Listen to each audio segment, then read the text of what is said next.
we're glad that you're here. And Beck program. We're glad that you're here. I have to bring you some more news here. Michael Horowitz, he's the Inspector General for the FBI. He released a damning report yesterday that nobody's going to tell you about, that the FBI has widespread violations in the intelligence agency's applications for FISA. The FBI Woods procedures are designed to ensure FISA applicants are scrupulously accurate and require agents to document support for all factual assertions contained in them. However, the Inspector General's audit found numerous incidents, hundreds of them, where this did not occur. The FBI was not meeting its expectations of its own protocols by failing to comply with the Woods procedures. Well, I mean, I don't know anything about the Woods procedures, but I'm sure the FBI would do those things if those procedures were reasonable. Isn't that what the Woods... We would do it. We're just not going to. I think that's the way the FBI is interpreting this. This means that the FBI is using the FISA courts and spying on people in secret, and they are completely unleashed. They have no discipline or oversight. This is the Glenn Beck program.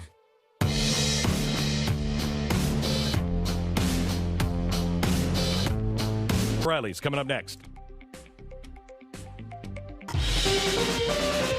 Hello, America. Bill O'Reilly joins us next because it's Friday. The Glenn Beck program. Have you ever had just a... Beck, I'm glad you're not selling your house. Yeah, well... I didn't want you wandering around, you know? Yeah, I know. Because you might move to my neighborhood, and that would put all the real estate values down. Yeah, not a chance. I'd move anywhere in the New York area.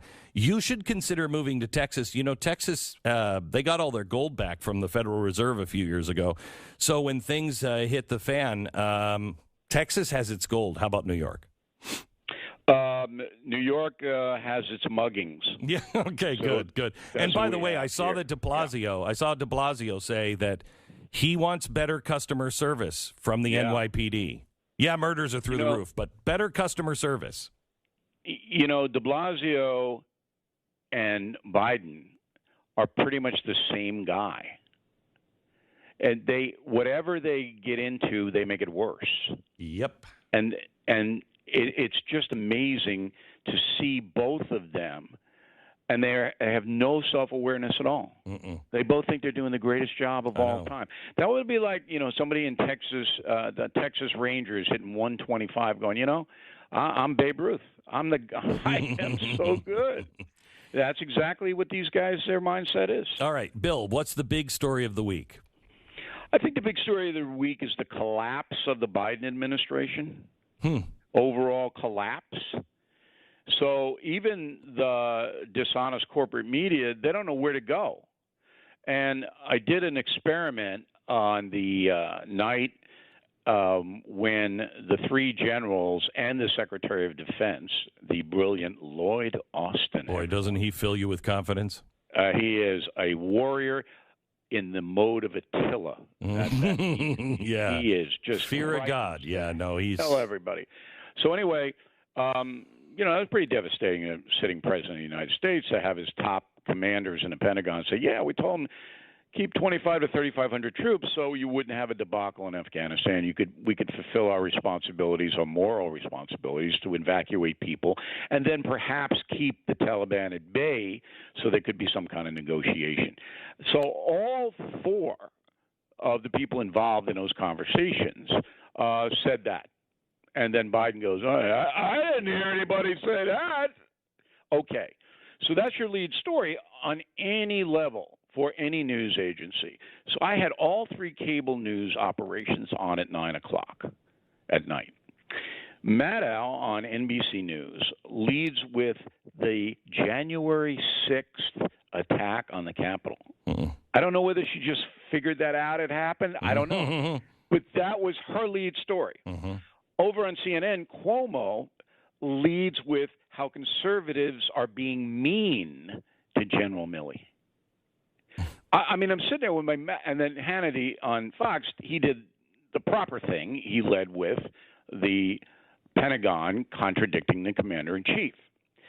So what does this say to the United States of America when you have two of the most powerful information agencies in the world, NBC, Comcast, and AT&T, CNN, actively deceiving you actively? They know what they're doing. And yet there is absolutely no way for anyone to hold them accountable other than not watching them, which has, of course, happened. You know, they have no audience.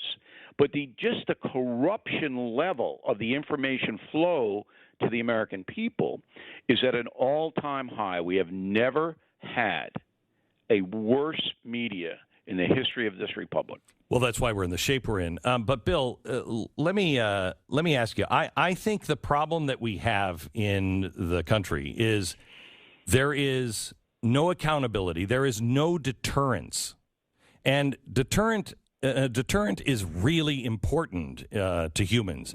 If I touch the electric fence and it never shocks me, it's not going to keep me in place. And there is no deterrent. And I don't mean an electric fence. I mean just even shame. There's no shame. There's, you know, when I saw these hearings and then I talked to the senators afterwards, I said, so now what? Well, you know, what? We know now the president lied to us. We know that even if he didn't lie to us, this man is incompetent. We know now that the Pentagon went along with it. Nobody, they said we ought to do this, but nobody afterwards said, look, this can never happen again. We have a lack of any kind of deterrence at all throughout society. What's the big deal about these hearings? So we know this. And then what? Well, hopefully they'll vote out Democrats in 2022 because the system doesn't. The Constitution of the United States does not hold people accountable for moral failings. That's a criminal justice system, all right? So you have, in my opinion, a moral failing on the part of maybe most Americans. Mm-hmm. Because they either don't pay attention at all to their country, don't care, they only care about their individual pursuits, or they are dishonest about the performance of the people they vote for. So when you see the job approval polls, you still have 40% of the country saying, hey, Biden's doing a good job. How is that possible? Well, yeah, who are these people? Who are they?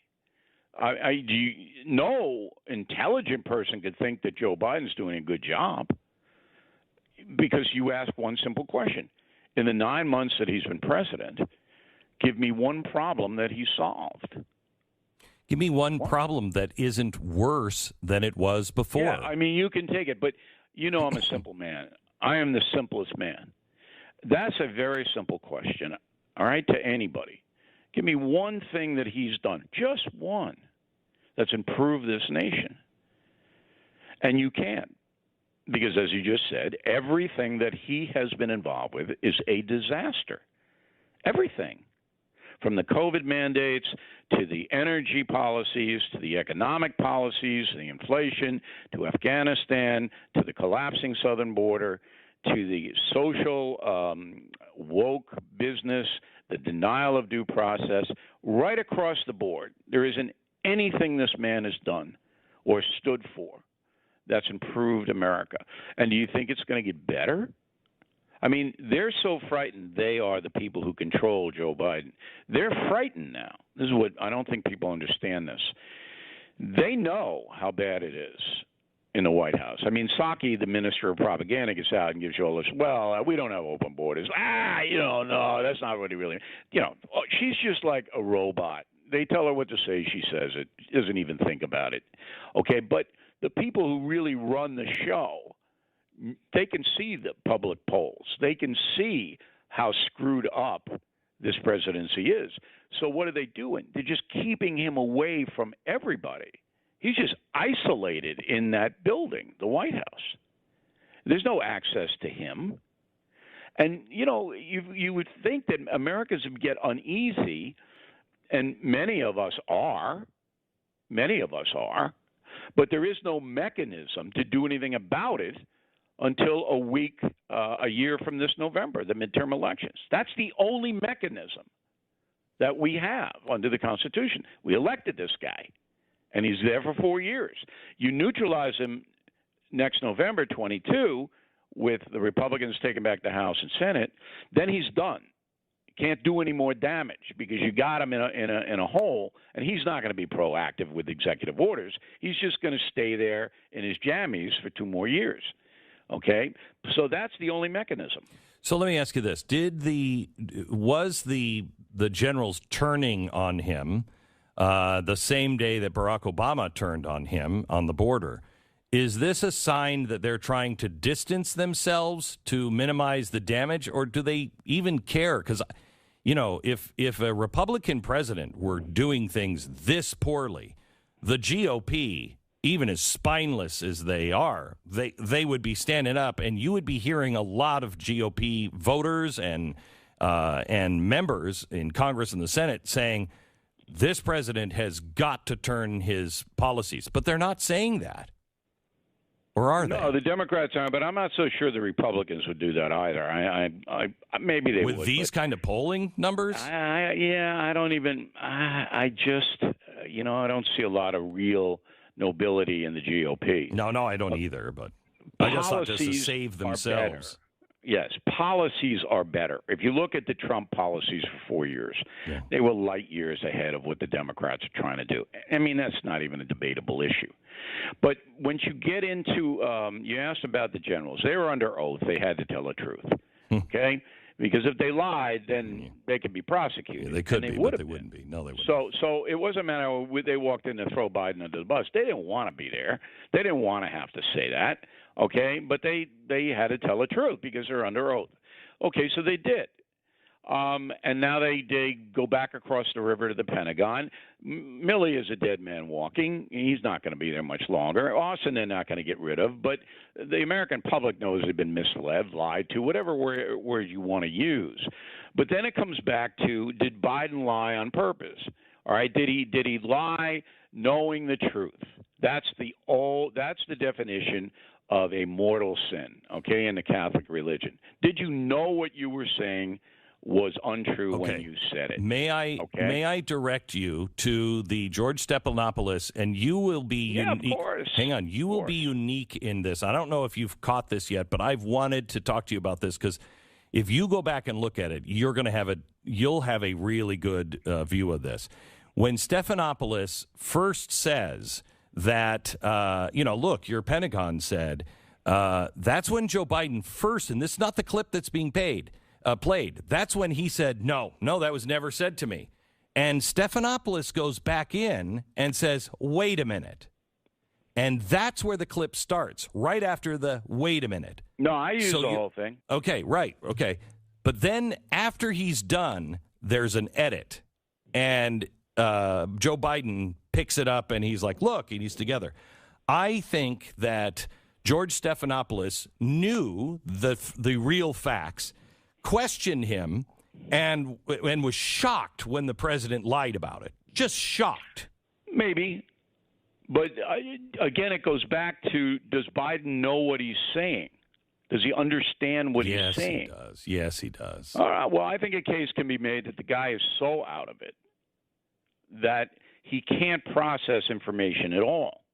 It's it's like a fifth grader when you catch him doing something wrong in school and they'll say, well, a dog ate the homework, or he almost panics. But look, I'm not a psychologist. The fact of the matter is he misled the country, misled everybody. Now, let me ask you a question, Beck. When Disney edited out the Obama statement that an open border is not sustainable on Good Morning America, is not that the end of Walt Disney Company's credibility in every area? Isn't that the end of it? Well, in every area, no. Fantasyland is part of the area that they oversee. So Fantasyland, they're good. That is so corrupt. When it comes to news, ABC, NBC, CBS, CNN, they have no credibility left. At least in my book, there's no. No, I think that's true for everybody. I mean, even the progressive far left lunatics know it's not an honest presentation. Okay, but that is so egregious. So I worked for ABC, as you know, for 2 years. I worked for Peter Jennings, and if on World News Tonight, if an editor or a producer had taken out a key phrase from a president of the United States, Barack Obama, that says open borders are unsustainable, if they had edited that out, anybody associated with that would have been fired on the spot. I mean, that's the difference. See, I can put this all into perspective because I worked for these news organizations. I know what happened back then, and I know what's happening now. And the level of corruption on part of the corporate media, as I said, is unprecedented. So when you have this, then the American people cannot get honest information. And that's what we're seeing here in this country, that you have this big block of people who are living, as you just said, in fantasy land. They think that you can spend $3.5 trillion on social welfare / climate change programs and not go bankrupt. All right, I want to change this. Believe that. I want to change the subject to that when we come back in 60 seconds. Let me tell you about Nina, who wrote in recently about her experience with Relief Factor. She says, Relief Factor got me out of pain. I can now work in my flower garden again. I can walk my dog. I can run up and down my stairs without being in pain. I also sleep through the night without an ice pack on my knee. I love Relief Factor. Nina, thank you so much for trying it. It's not a drug. It was developed by doctors, and 70% of the people like Nina who try it go on to order more. Order the 3-week quick start trial pack for $19.95. If it's not working for you in 3 weeks, it's probably not going to work for you. But again, 70% of the people go on to order more. Get your life back. ReliefFactor.com, 800-500-8384. It's ReliefFactor.com, 800-500-8384. 10 seconds, station ID.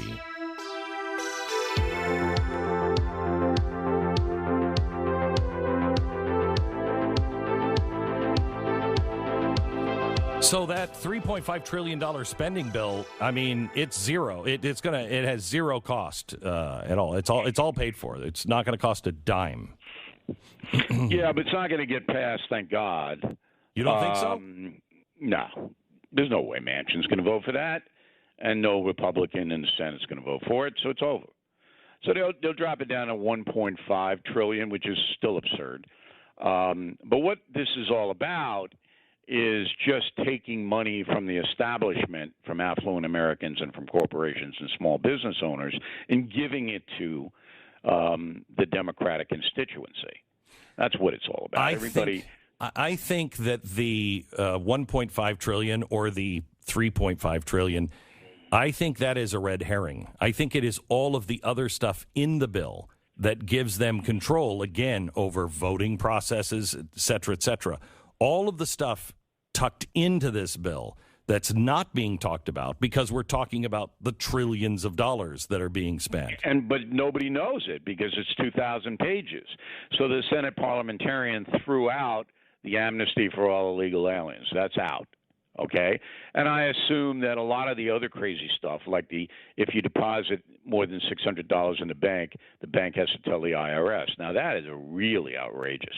Well, they've tried to make this less outrageous by moving it to $10,000. So what they did, the Democrats, but it is $10,000 now. But it is also still a violation of the Fourth Amendment. It's always been 10,000 since the Patriot Act. That law was passed, and I can understand that law because at a $10,000 threshold, it's basically a business transaction, even if it's personal funds, and the IRS wants to regulate people who might not pay their taxes. But what $600 is to build a database about what individual Americans have, so eventually the federal government can come in and take it, which is what socialism is.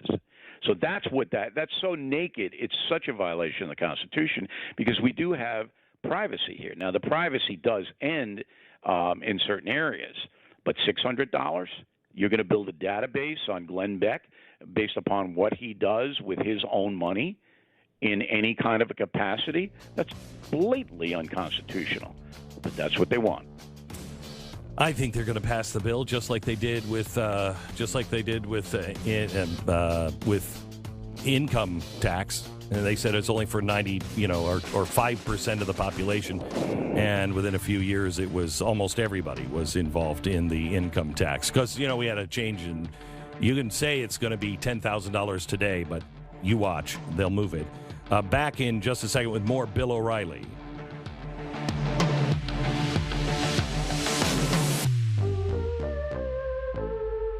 This is the Glenn Beck Program. In the criminal justice system, it's understood that certain financial crimes are committed by 40-year-olds sitting in their underpants, eating Cheetos in front of a computer in their mom's basement.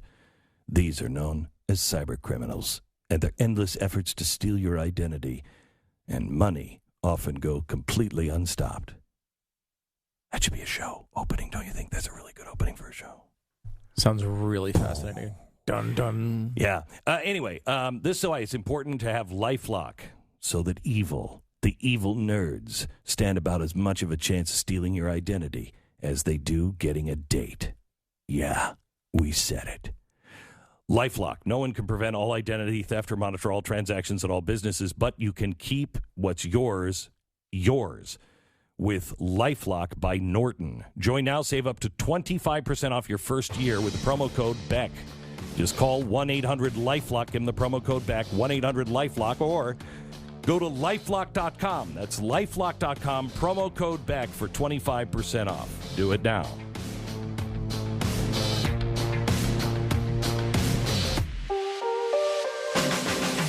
Head over to blazetv.com/Glenn. The promo code is Glenn for $10 off your subscription to Blaze TV. We have more with Bill O'Reilly next.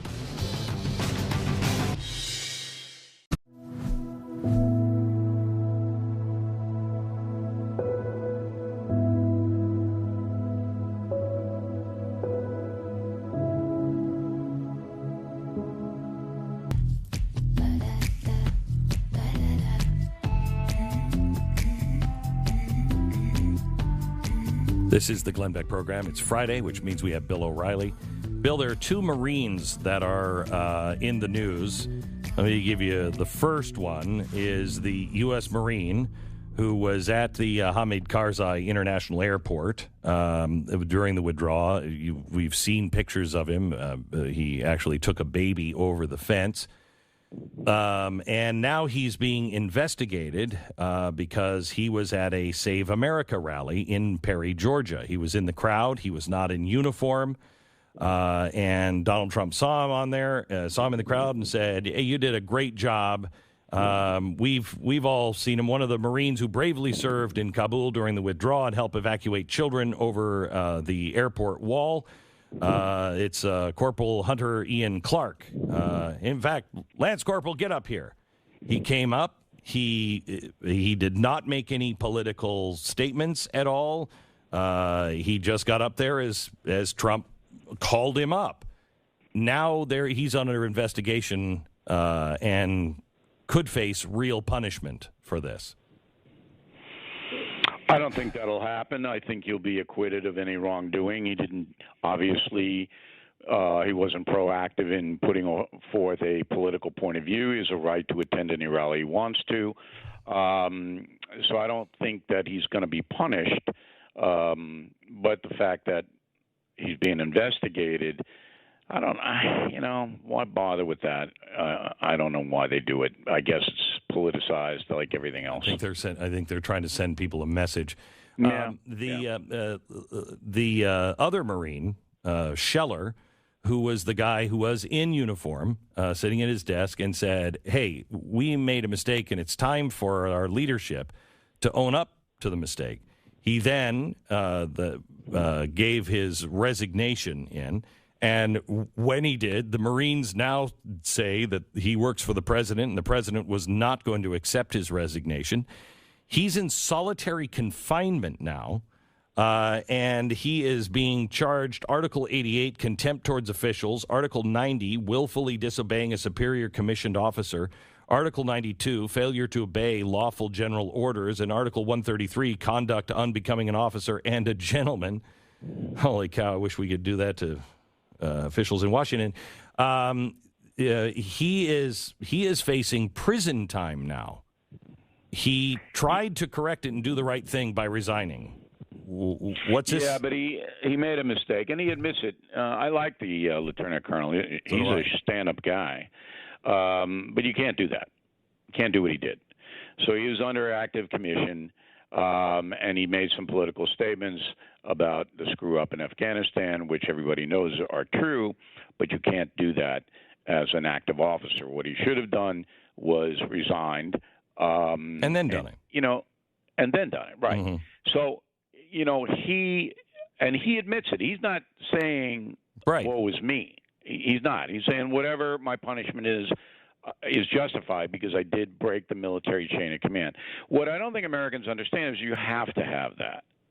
You can't have officers and even enlisted running around countermanding or criticizing their superiors, because then your military falls apart. Military discipline disappears. So you have to. And if you feel that your military is not representing the country in the best way, you have to get out. And then you start to criticize. So then I get letters about Vindman. Oh, what about Vindman? Well, he was subpoenaed, so he had to come in and say what he said. And then you get Milley. Well, Milley denies any wrongdoing. And in a court of law, Milley might win. Because Milley says, look, I know a lot of people in the room. I didn't do anything that subverted the authority of Donald Trump. And, I still say, why don't we have the transcript of that? Well, let's see what the man actually said in the context of the conversation. The fact that hasn't been put out disturbs me, because they have it. And then we could clear all this up. But, again, the government doesn't seem to really want to tell the people what the truth is. It all comes back to that, Beck. So I think that is one of the reasons why they're going after Scheller, is they want him in prison, not on YouTube talking about things. And, it's one thing to, he was wrong for doing that in uniform. Absolutely wrong, clear cut. So he does deserve some sort of punishment for that.